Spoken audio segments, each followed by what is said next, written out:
probably this winter I'm also going to be working with maybe even CCA or something else to start maybe teaching a medical Jyotish type thing, like in a structured format, like at the California College of Ayurveda or something. Yeah, I want a really, structured format. Yeah. Because for medical Jyotish, you really need, what I first got into Jyotish because of the medical aspect. And then what I realized is I had to learn, in order to do the medical aspect, I had to learn everything else. Yeah. And you need to be good. You need to understand the strengths and weaknesses and everything of everything else. And then you can start doing the medical Jyotish. If you don't understand everything else, then your medical Jyotish is going to be junk.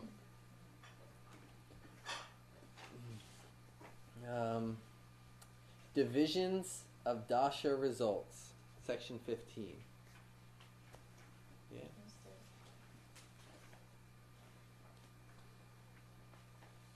So now, and I mentioned this a little earlier, was hinting that it was coming up.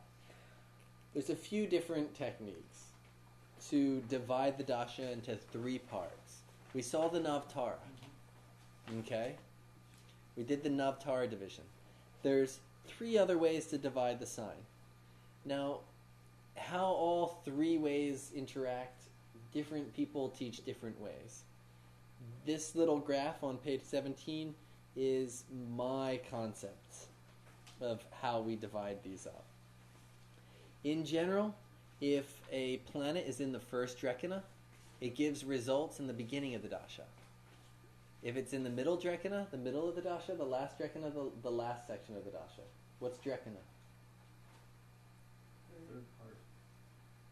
10 degrees, 10 degrees, 10 degrees. So if it's in the first 10 degrees, it'll give results in the first third of the dasha. If it's in the middle 10 degrees, the middle third of the dasha. So how do we integrate that with the Navtara chakra? Which is giving that, the full amount of the guna in these different parts. How do we integrate?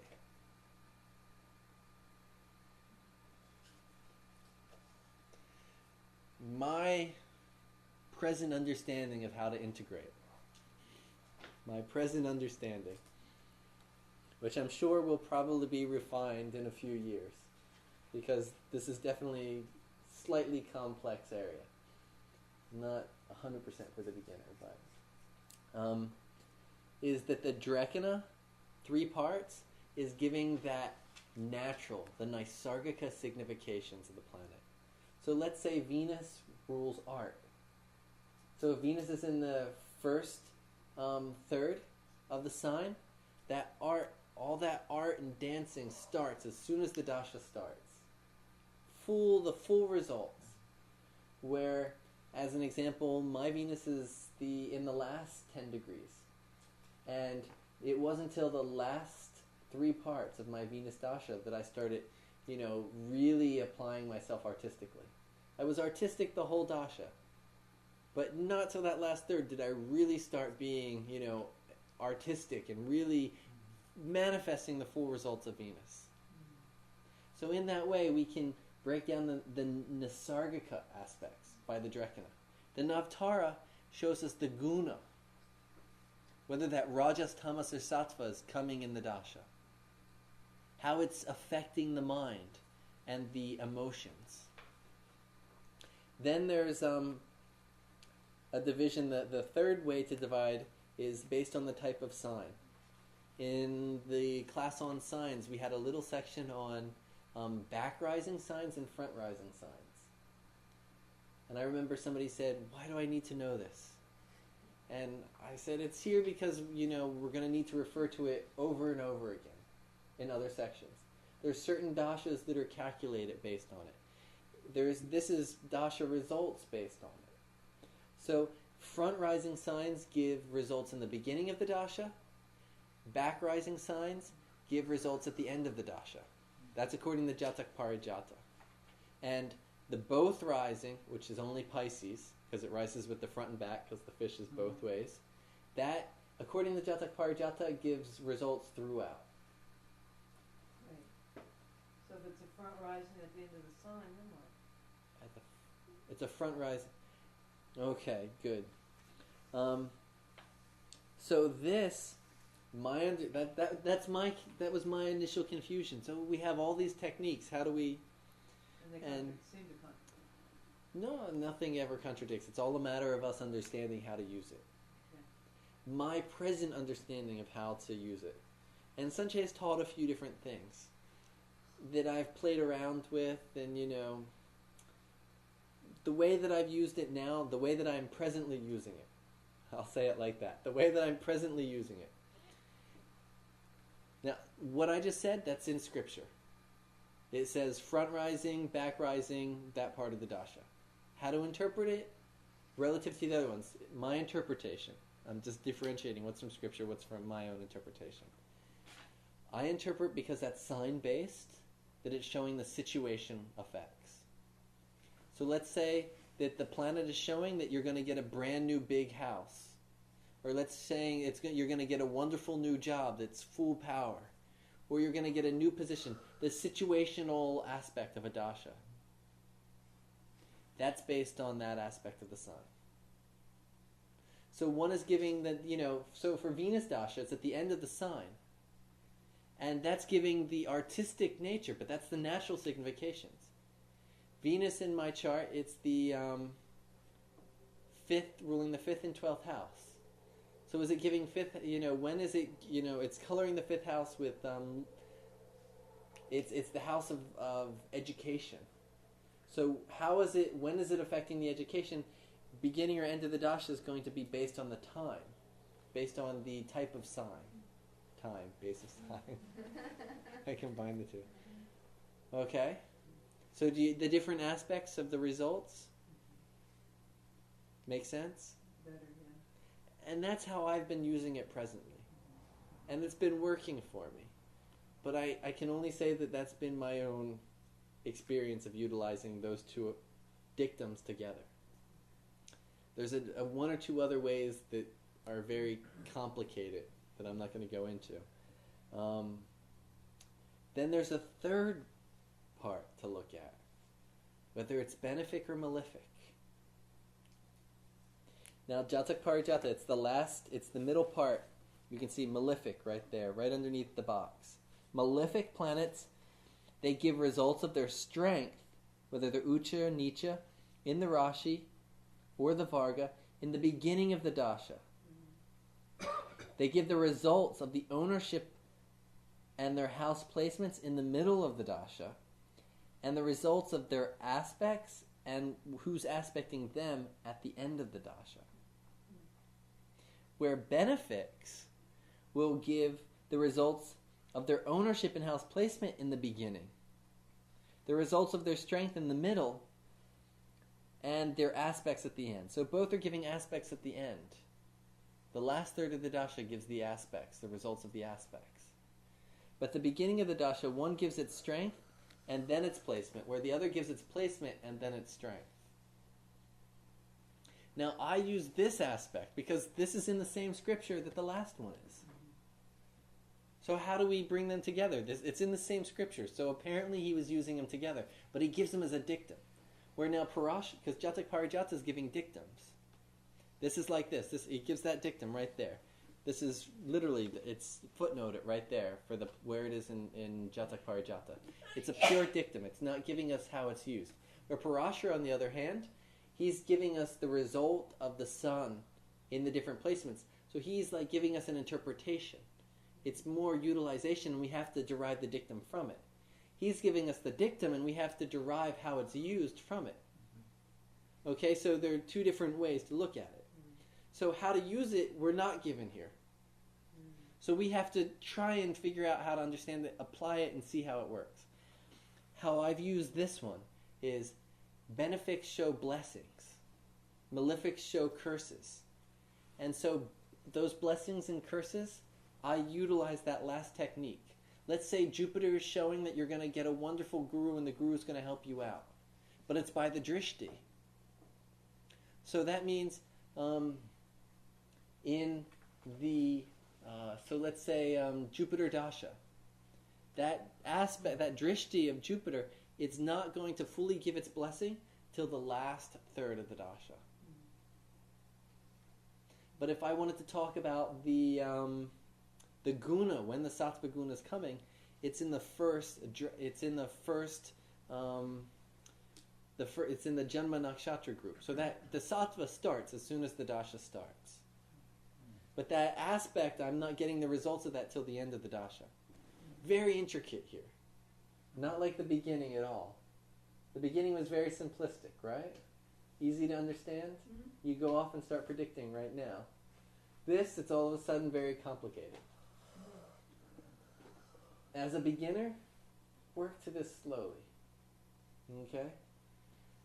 More advanced, this is where we start refining. We already know that Venus Dasha is going to be more artistic, more about love. We already know that part. But now we can start looking at the aspects. And we can start looking at the gunas. And we can start timing these and get very specific. That way we can really start getting spot on with our interpretations. And then when we integrate the transits, because basically I use this with transits. And I predicted the day that she was going to have a relationship. I was off by one day. But like this. So this is for fine-tuning. I have a little thing on Charakaras here, which is small. Divisional charts we're going to talk about next week. And divisional, we'll talk about that next week. Last thing, 18. Dasha Sandhi. When the Sandhi means the transition point. In general, when dashas are changing, it's a transition point. What happens when planets are in a Rashi Sandhi? I just gave the results. But what was the result of the dasha of a planet in Rashi Sandhi? It's in here. I'm going to use the background. You've got to find it.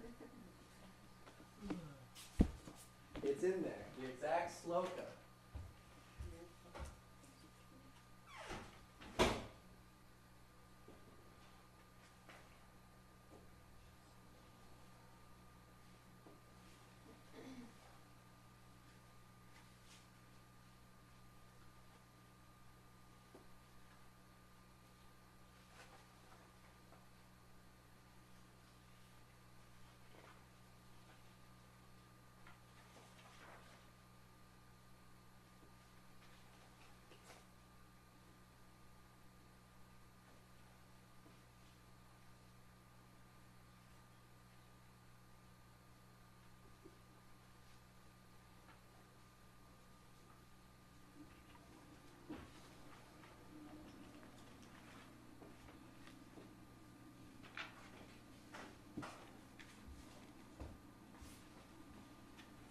Planet in Rashi Sandhi will cause grief. Does what? Will cause grief and disease. Grief and disease. So a planet in Rashi Sandhi is suffering. What happens when the time period is in Sandhi? You think it's good? Take a guess. No, it's No disease, because there's nothing physical to have disease, but It's the suffering of change. the suffering of change takes place. The end of the dasha, it's the ending, it's tamas. And the beginning of another one, it's rajas. So it's the rajas tamas. Things are changing, and human beings by nature don't take change very easily. So the dasha sandhi, which is also called dasa chidra, and chidra means an opening, a hole, or a weak spot. It's a weak, there's a transition happening. The person, they're in Venus Dasha, they're all artistic. They're writing poetry and painting pictures. They say, I am an artist. They're painting pictures. They believe that they're an artist. All of a sudden, Sun Dasha comes. And the next thing they know, all of a sudden, and this is what happened to me, all of a sudden they're in another university studying psychology. The whole art, I tried to get into art classes. I couldn't get into art classes. Just you had to be an art major to get into art classes. So I was only allowed in psych classes. So in a situation the person who thought they were an artist is no longer an artist. If one is attached to being an artist and they're no longer an artist because the dasha changes, there's suffering.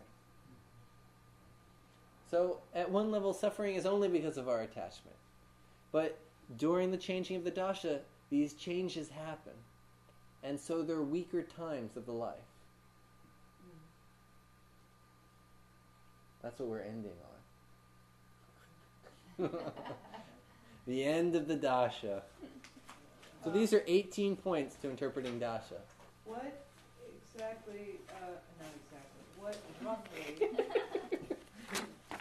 is the June 27th at length- 3 o'clock. the length of dasha Sandhi, is it like the last 6 months of the period, the first 6 months of the next period? It's there's a mathematical calculation that makes it proportional to the length of the dasha.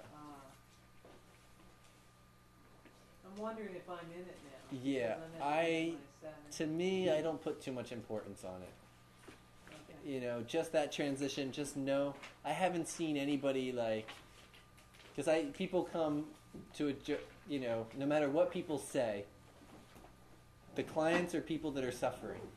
Right. They're having money problems, they're having health problems, they're having kid problems. Then they come for a reading. I don't know, maybe 2 of my readings have ever been because the person just wants to know something. They all have problems, so they come. I've never had anybody come because and the cause of the problem be that they're transitioning dashas. The main reason you want to be careful with this right here, somebody, they're an artist and they're debating about buying an art studio and setting up an art studio downtown. They're a brand new business, and you see that they're at the end of their Venus dasha. Sun dasha has no association with Venus at all. It's showing totally different indications. You'd caution them about buying a business downtown, or else there will be a lot of suffering. Because they'll buy this big art thing, then all of a sudden everything will change, and that's not the flow of life anymore. So in that way, I use Dasa Chidra, the changing point. I haven't seen that much use otherwise for it. Sometimes people tell me that they do, but from my own experience, this is how I use it. Giving advice and things like that. Once, maybe about a year ago, there was even a woman that I saw, and she had 2 dashas left of her Venus dasha. And she was debating between painting or doing her art full time. She's a photographer and painter and makes jewelry, or this more business aspect at reality of herself. She had 2 more dashas left. I said, you only have a little bit left of this, artistic period in your life left. She had just had 18 years of it.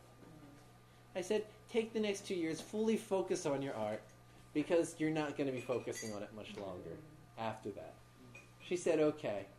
She is doing, the amount of art this woman is putting out right now is just incredible. Wow. Making movies, doing collaborations with other artists, stuff she would have never done, but she's like, I got only 2 more years, so she's putting everything of her energy into it. That's great. But in this way, we can use the Dasa Chidra. Yeah. That's the way I've used it beneficially. Great. Thank you. I'm sorry, I have to run. Bye, Have a great everyone. trip. Have a Stay- good trip. Good luck. Stay in touch. I will, definitely. Well, I'll be studying at the SJC Yeah, Center there. just stay in That'll be touch. great. Yeah. Cool. I'm excited. I have someone picking up a mattress in 20 minutes, so I gotta get home. Good luck. Bye. Happy Bye. Friday. Take